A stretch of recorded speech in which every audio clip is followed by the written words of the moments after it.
La conférence de Pau, où les chefs d'État du G5 Sahel ont été convoqués par le président français Emmanuel Macron, nous démontre, s'il en était encore besoin, combien il est impératif que l'Afrique se libère.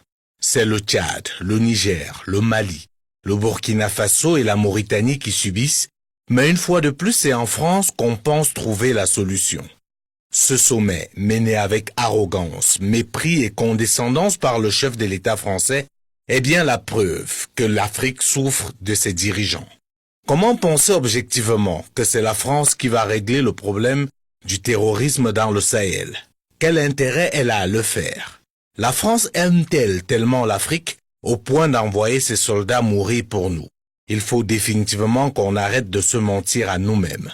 Si l'aide que prétend apporter la France et les autres puissances occidentales à la lutte contre le terrorisme dans le Sahel et ailleurs était sincère, elle n'aurait pas besoin d'envoyer des hommes sur place.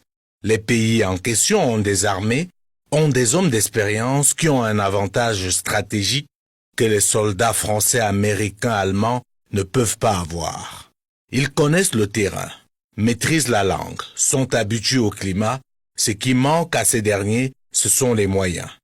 Car comment comprendre que les djihadistes soient mieux équipés que les armées nationales?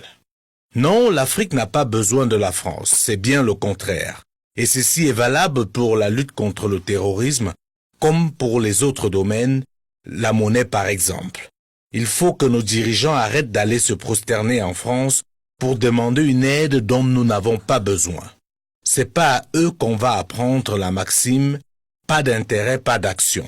Si la France insiste pour être dans le Sahel au péril de la vie de ses soldats, c'est pas pour la sécurité et la démocratie. C'est uniquement pour sauvegarder ses intérêts. Et si on veut vérifier cela, il suffit de leur demander de partir, pour voir comment on peut vous obliger à accepter une aide que vous n'avez pas demandée et dont vous n'avez pas besoin. Les soldats africains sont valeureux. S'ils ont ce qu'il faut, ils feront le nécessaire. Si les puissances occidentales veulent vraiment aider ces pays, qu'ils bloquent les sources de financement des djihadistes. Ils savent bien d'où vient l'argent et les armes, et comment y mettre un terme. Mais ils ne le feront pas, car la déstabilisation du Sahel est indispensable pour le contrôle de ses ressources.